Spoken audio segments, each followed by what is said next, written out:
Rusia kelimpungan. Musuh bertambah banyak.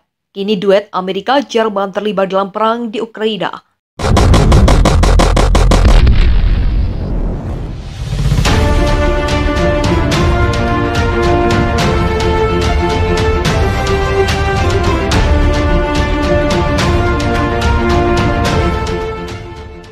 Rusia menghadapi tekanan hebat dari negara-negara barat selama invasi yang dilakukan di Ukraina.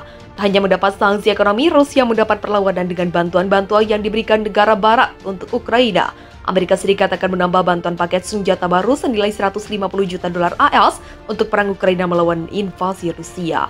Demikian juga dengan Jerman yang akan mengirimkan senjata berat berupa 7 unit self-propelled howitzer Panzerhaubitze 2000 ke Ukraina. Rencana negeri pemansa mengirimkan paket senjata baru ke Ukraina diumumkan Presiden AS Joe Biden pada Jumat 6 Mei 2022 waktu setempat. Saya mengumumkan paket bantuan keamanan lain yang akan memberikan amunisi artileri tambahan, radar, dan peralatan lainnya ke Ukraina, kata Biden sambil memperingatkan bahwa dana hampir habis dan mendesak Kongres untuk mengizinkan penyediaan lebih banyak. Amerika Serikat diketahui sudah mengirimkan persenjataan senilai 3,4 miliar dolar AS ke Ukraina sejak Rusia menginvasi negara itu pada 24 Februari. Termasuk howitzer, sistem Stinger anti-pesawat, rudal Javelin anti-tank, amunisi, dan drone hantu yang baru-baru ini diungkapkan. Dilansir dari AFP, menurut seorang pejabat senior AS, paket baru akan bernilai 150 juta dolar AS dan termasuk 25.000 peluru artileri 155 mm. Radar kontra-artileri yang digunakan untuk mendeteksi sumber tembakan musuh, peralatan pengacau elektronik, peralatan lapangan, dan suku cadang. Amunisi artileri tampaknya dimaksudkan untuk howitzer AS yang baru-baru ini dipasang. Menteri Luar Negeri AS Antony Blinken menyebutkan bantuan baru ini menambah nilai total persenjataan AS yang dikirim oleh pemerintahan Biden ke Ukraina menjadi 3,8 miliar dolar AS sejak Rusia meluncurkan invasi 72 hari lalu. Paket bantuan senjata pada Jumat itu berarti sisa 250 juta dolar yang tersedia dari pendanaan resmi AS sebelumnya untuk Ukraina akan habis. Biden mendesak Kongres untuk mengesahkan paket besar Ukraina senilai 33 miliar dolar AS yang akan mencakup 20 miliar dolar AS bantuan militer dan berlangsung selama 5 bulan. Sementara itu, Biden dan para pemimpin G7 lainnya ditambah Presiden Ukraina Volodymyr Zelensky direncanakan bakal bertemu secara virtual pada Minggu 8 Mei 2022. Untuk membahas dukungan Barat bagi negara tersebut dalam perjuangannya melawan invasi Rusia pimpinan Presiden Vladimir Putin. Amerika Serikat sudah memberikan sejumlah bantuan keamanan bersejarah ke Ukraina dengan kecepatan tinggi. Kami mengirim senjata dan peralatan yang telah disahkan Kongres secara langsung ke garis depan kebebasan di Ukraina, kata Biden dalam sebuah pernyataan. Namun Biden mengatakan pendanaan saat ini hampir habis dan menyampaikan bahwa agar Ukraina berhasil, AS dan sekutunya harus menjaga senjata dan amunisi mengalir ke Ukraina tanpa gangguan. Kongres harus segera menyediakan dana yang diminta untuk memperkuat Ukraina di medan perang dan di meja perundingan, tutup Joe Biden. Kirim senjata berat, sementara Jerman juga akan mengirimkan senjata berat berupa 7 unit self-propelled howitzer Panzerhaubitze 2000 ke Ukraina. Hal tersebut disampaikan Menteri Pertahanan Jerman, Christine Lambrecht, pada Jumat 6 Mei, sebagaimana dilansir Reuters. Keputusan tersebut merupakan kebalikan dengan kebijakan sebelumnya, di mana Jerman enggan mengirim senjata berat ke zona perang pekan lalu.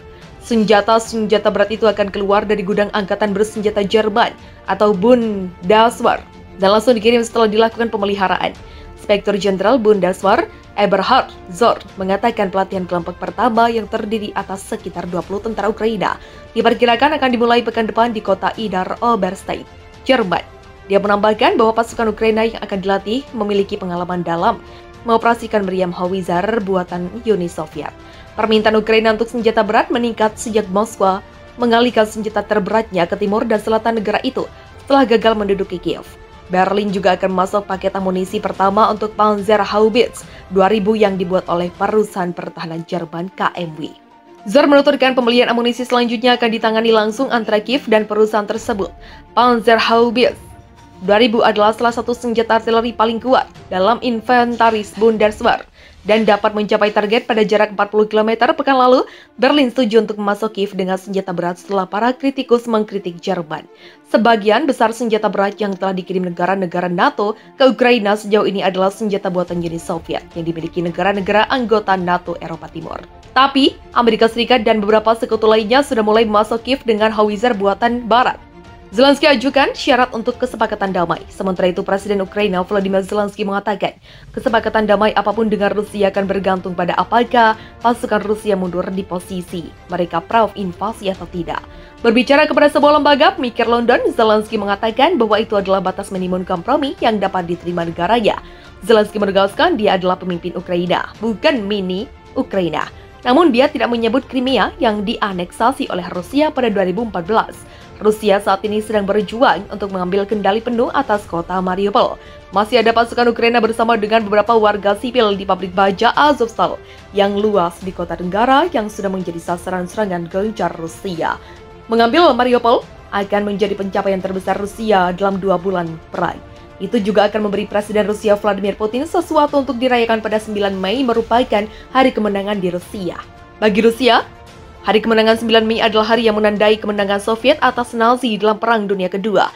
Namun berbicara dari Kiev kepada lembaga think tank Chatham House di London, Zelensky mengatakan tidak ada kompromi bagi Rusia untuk mempertahankan wilayah yang sudah ditaklukkannya sejak awal invasi ke Ukraina. Ini adalah poin yang sangat penting tambahnya dalam menanggapi pertanyaan dari BBC dilansir pada Sabtu 7 Mei. Referensi situasi pada 23 Februari menunjukkan Ukraina mungkin tidak bersikeras merebut kembali Crimea sebelum berdamai dengan Rusia. Semenanjung itu dianeksasi oleh Rusia 8 tahun lalu. Terlepas dari kenyataan bahwa mereka menghancurkan semua jembatan, saya pikir tidak semua jembatan itu hancur secara kiasan, kata Zelensky menyerukan kembali dimulainya dialog diplomatik antara Rusia dan Ukraina. Rusia pada bagiannya menggambarkan proses perundingan damai dalam keadaan sakdes.